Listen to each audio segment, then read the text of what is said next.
Renungan Umat dengan judul Kekuatan Menghadapi Pergumulan, berdasar dari bacaan Kitab Yeremia pasal 15 ayat 10 sampai 11, dilanjutkan ayat 19 sampai 21.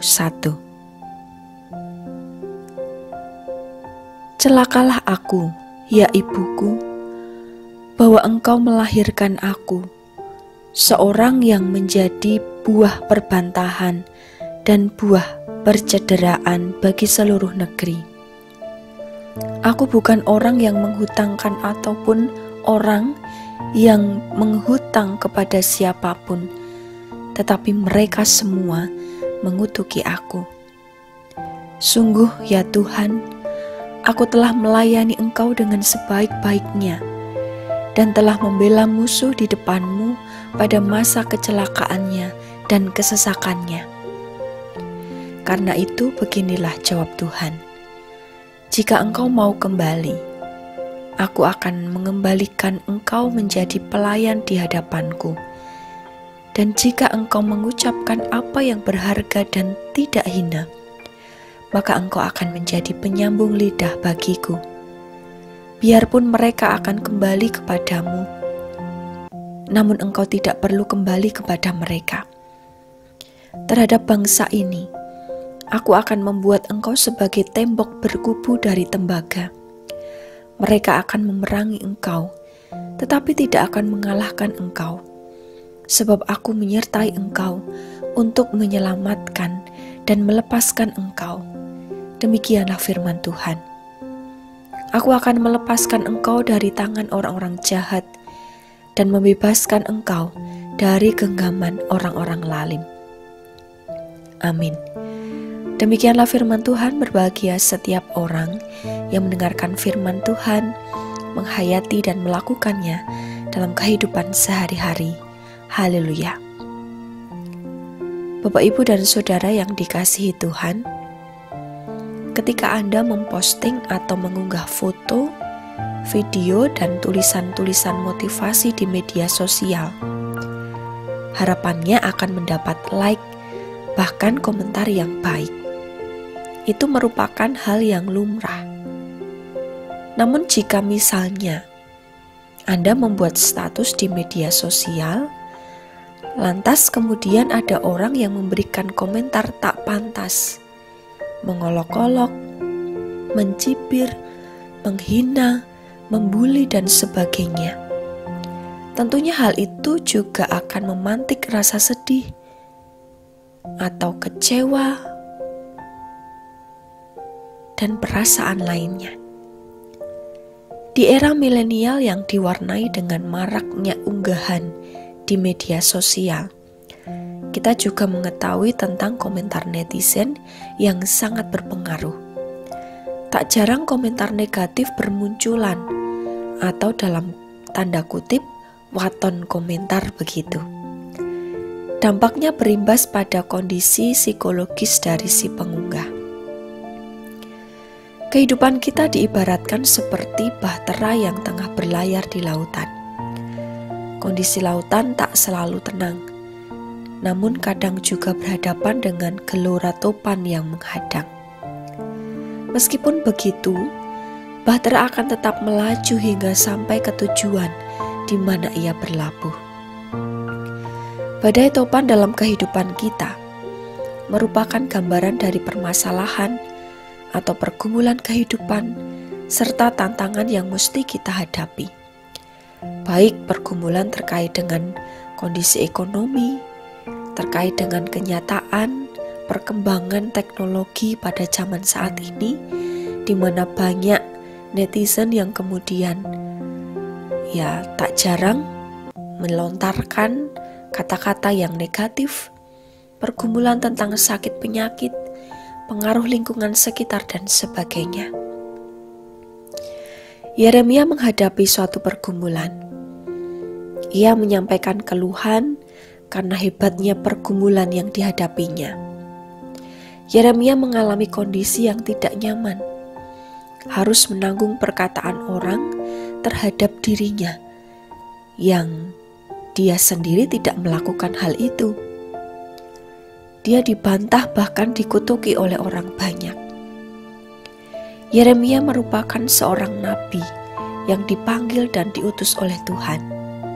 Sebagai seorang nabi, ia telah melakukan tugasnya dengan baik untuk menyuarakan suara kenabian dan nubuatan-nubuatan.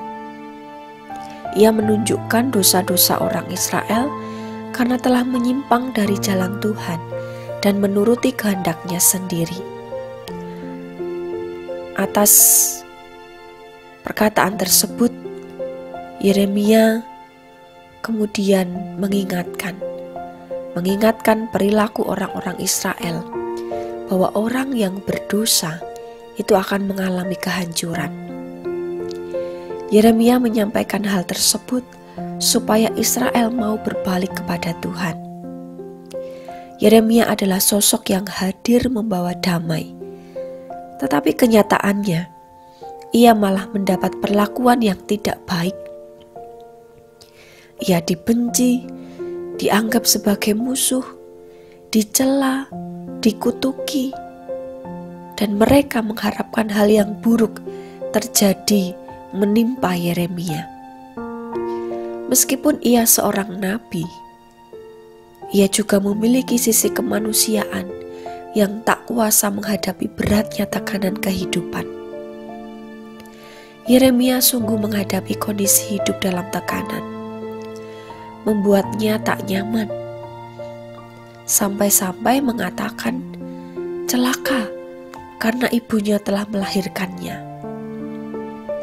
Ia mengutarakan keluhan dan pergumulannya yang berat kepada Tuhan.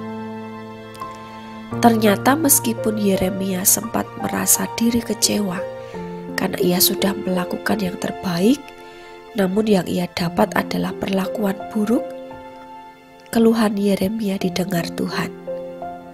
Tuhan baik. Ia melihat kondisi Yeremia. Meskipun Yeremia mengalami badai topan kehidupan yang begitu menekan dan meruntuhkan semangatnya, Tuhan berfirman kepadanya. Firman Tuhan yang disampaikan kepada Yeremia menjadi bukti bahwa penyertaan Tuhan menjadi sumber kekuatan bagi Yeremia untuk melanjutkan hidup dan pelayanannya. Kebaikan Tuhan terbukti bahwa pada waktu Yeremia berseru dan menyampaikan keluhannya, Tuhan kembali meneguhkannya dengan janji. Tuhan berkata akan menyertainya, akan mengembalikannya menjadi pelayan, akan menjadi penyambung lidahnya. Yeremia akan diutus kembali menjadi penyambung lidah Tuhan. Ia akan menjadi tembok berkubu dan tembaga. Tuhan akan menyertai, menyelamatkan, melepaskan. Tuhan akan melepaskannya dari tangan orang-orang jahat dan membebaskannya dari genggaman orang-orang lalim. Tentunya janji itu menjadi kekuatan tersendiri bagi Yeremia, sebab tangan yang penuh kuasa senantiasa menyertainya.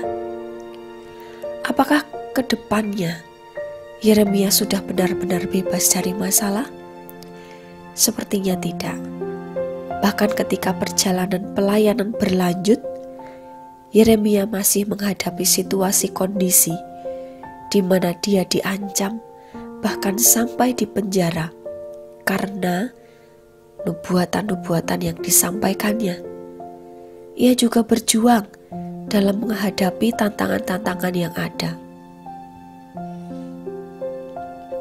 Perjalanan hidup dan pelayanan Yeremia penuh dinamika. Mengapa Yeremia bisa bangkit kembali dan kuat dalam menghadapinya? Tak lain adalah karena kepastian tentang janji penyertaan Tuhan dalam hidupnya tidak akan pernah berubah. Ketika Yeremia dipanggil oleh Tuhan, Tuhan mengatakan hal itu kepadanya. Dalam Yeremia pasal 1 ayat 8, Tuhan berfirman, "Janganlah takut kepada mereka, sebab aku menyertai engkau untuk melepaskan engkau. Demikianlah firman Tuhan. Dalam kenyataan keluhan yang disampaikan oleh Yeremia, kita melihat sisi kemanusiaannya yang terbatas. Bisa kecewa, sedih, tertekan. Namun kita juga melihat ada kekuatan ilahi yang hadir meneguhkannya untuk terus melanjutkan hidup, bukan menyerah. Keberlanjutan hidup dan pelayanan Yeremia dijalani dengan kekuatan yang sumbernya dari Tuhan. Tuhan selalu hadir, meneguhkan dan mengingatkan tentang janji penyertaannya kepada Yeremia. Bapak, Ibu, dan Saudara yang dikasihi Tuhan, janji penyertaan Tuhan juga diberikan kepada kita.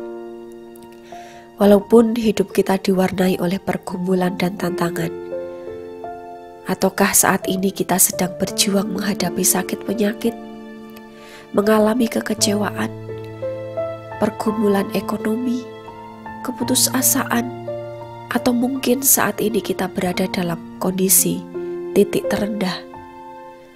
Mari mengingat bahwa Tuhan menyertai kita dan akan menguatkan kita. Kalau Tuhan menyertai kita, berarti Tuhan tidak akan pernah meninggalkan kita. Maukah kita menyadari keterbatasan kita dan senantiasa bersandar pada Tuhan dalam segala hal? Sumber kekuatan kita dalam menjalani hidup dan menghadapi pergumulan hanya ada dalam Tuhan, bahwa penyertaannya menguatkan kita. Selamat menghayati, salam sehat untuk kita semua. Tuhan memberkati. Mari kita berdoa. Bapa yang Maha Kasih, kami mengucap syukur atas kebaikan-Mu yang senantiasa menyertai kami hingga saat ini. Ketika kami harus terus berjuang, menjalani hidup dan menghadapi pergumulan serta tantangan kehidupan. Bahkan di saat sisi kemanusiaan kami tak mampu mengatasinya, kami kembali diingatkan akan penyertaan-Mu yang tak pernah berubah dari dulu, sekarang, hingga selama-lamanya. Bapa, apapun yang saat ini sedang kami pergumulkan, kiranya kami dimampukan untuk memandang-Mu, mengingat janji penyertaan-Mu itu. Engkau telah membuktikan bahwa ketika Yeremia menghadapi pergumulan yang begitu berat, Engkau hadir dengan sapaan kasih, meneguhkan, dan kembali mengingatkan tentang janji penyertaan-Mu. Kami meyakini hal yang sama Engkau nyatakan dalam hidup kami.